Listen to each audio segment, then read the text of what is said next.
ఇవాళ రేవంత్ రెడ్డి గారు ఒక సినిమా థియేటర్ ఓపెనింగ్ పోతున్నారు. పోనీ మంచిదే, సినిమా టాకీస్ ఎవరు అశోక్ నగర్ లో పిలిచిందట, ఇబ్బంది కత్తిరించేందుకు అశోక్ నగర్ పోతుండ్రు cinema talkies inauguration. Revanth Reddy మరి పోతున్నాం అశోక్ నగర్ కానీ మరి ఎలక్షన్ల ముందు అదే అశోక్ నగర్ లో సెంట్రల్ లైబ్రరీకి పోయినావు, యాదుకుందా? నువ్వు రాహుల్ గాంధీ కలిసి అశోక్ నగర్ లో ఆ సినిమా టాకీస్ పక్కకే సెంట్రల్ లైబ్రరీ ఉంటది. అక్కడ మెట్ల మీద కూర్చొని బిడ్డ మాకు గవర్నమెంట్ వచ్చేటట్టు చేయి, మా గవర్నమెంట్ వస్తే కాంగ్రెస్ ప్రభుత్వం రాగానే 2 లక్షల ఉద్యోగాలు ఒకటే ఏడాది ఇస్తా అని మాట ఇచ్చేచ్చినావు.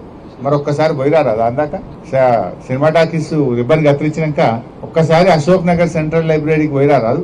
పోయి ఏం చేసినావో, వాళ్ళకి ఇచ్చిన మాట ఏందో ఒక్కసారి మాట్లాడు. నిన్న దిల్సుఖ్ నగర్ లో పిల్లలంతా రోడ్ల మీదకి వచ్చి ధర్నా చేసాం. ఎన్నికల ముందు కాంగ్రెస్ వాళ్ళేమో 2 లక్షల ఉద్యోగాలు ఏడాది ఇస్తాం, గవర్నమెంట్ ఉద్యోగాలు ఇస్తామన్నారు. నిన్న అసెంబ్లీలో మంత్రి శ్రీధర్ బాబు గారు చెప్తున్నారు, గవర్నమెంట్ ఉద్యోగాలు ఏడుంటాయి భయ్, ప్రైవేట్ లో నౌకరు చేసుకోపోయి అందరి గవర్నమెంట్ ఉద్యోగాలు ఇచ్చి సాధ్యమవుతుందా, ఇది కాదు అని చేతులు ఎత్తేసాడు. బట్టి విక్రమార్క గారేమో జాబ్ క్యాలెండర్ పెట్టి జాబ్లెస్ క్యాలెండర్ చేసేసిండు దాన్ని. మరి ఇప్పుడు అశోక్ నగర్ కు రేవంత్ రెడ్డి గారు సినిమా టాకీస్ ఇనాగ్రేషన్ పోతే 1000 మంది పోలీసు వాళ్ళని పెట్టిరట. ఏదైనా సందులకెళ్ళి పొలాలు అత్తారేమో అడుగుతారేమో అని 1000 మంది పోలీసు వాళ్ళని పెట్టుకుని సినిమా టాకీస్ ఇనాగ్రేషన్ పోతుండే. ఇప్పుడు నిన్న మొన్న దిల్సుఖ్ నగర్ లో పిల్లలు పాపం ఏమైనాయి మా 2 లక్షల ఉద్యోగాలు, ఏమైంది మా జాబ్ క్యాలెండర్ అని అడిగితే వాళ్ళ ఈపులన్నీ వాయగొట్టారు, బూతులు తిట్టింది పోలీస్ అధికారులు. మనం చూసినాం సోషల్ మీడియాలో ఆ నిరుద్యోగ పిల్లల్ని నోటితో ఉచ్చరించలేని భాషలో బూతులు తిట్టుకుంటూ ఈపులన్నీ పగలగొట్టిండ్రు, రక్తాన్ని చిందించే విధంగా కొట్టిండ్రు పిల్లల్ని.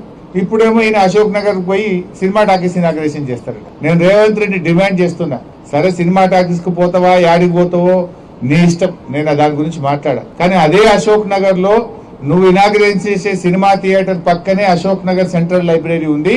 అక్కడికి వెళ్లి పిల్లలకు ఆనాడు నువ్వు ఏం మాట ఇచ్చినవో, ఎన్ని ఉద్యోగాలు ఇచ్చినవో దాని సంగతి చెప్పు.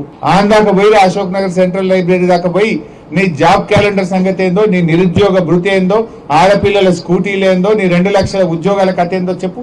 అక్కడ మాట్లాడాలని చెప్పి నేను ఈరోజు డిమాండ్ చేస్తున్నా. నువ్వు సెంట్రల్ లైబ్రరీకి పో. ఎందుకు గంతమంది సినిమా టాకీస్ ఇనాగ్రేషన్ కు 1000 మంది పోలీసులు ఎందుకు? 1000 మంది పోలీసులను పెట్టుకొని సినిమా టాకీస్ ఇనాగ్రేషన్ చేస్తావు ముఖ్యమంత్రి. మరి ఎన్నికల ముందు అయితేనేమో ఆడికి పోతివి, ఇప్పుడు ఎన్నికలు అయిపోయినాక ఇక అశోక్ నగర్ సెంట్రల్ లైబ్రరీ యాదకొస్తలేదా?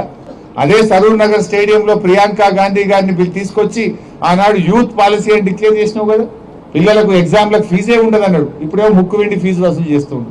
2 లక్షలు పక్కా అన్నాడు, నిరుద్యోగ భృతి 5000 అన్నాడు, స్కూటీలు అన్నాడు, జాబ్ క్యాలెండర్లు అన్నాడు, బ్యాక్లాగ్ పోస్టులు రిక్రూట్ చేస్తా అన్నాడు. ఇవాళ అన్ని ఎగబెట్టిండు. పోలీసు వాళ్ళని పెట్టుకొని ఇక ముంగట 4 వెనక 4 బండ్లు పెట్టుకొని సాటుకు తిరుగుతున్నాడు. ముఖ్యమంత్రికి ధైర్యం ఉంటే, చిత్తశుద్ధి ఉంటే, నిజంగా నిరుద్యోగ యువతకు న్యాయం చేసిన నమ్మకం ఉంటే నువ్వు Ashok Nagar central library visit చేయి. లేదంటే తోక ముడుచుకొని పారిపోతే నువ్వు నిరుద్యోగ యువతను మోసం చేసినట్టుగా భావించాల్సి ఉంటుంది.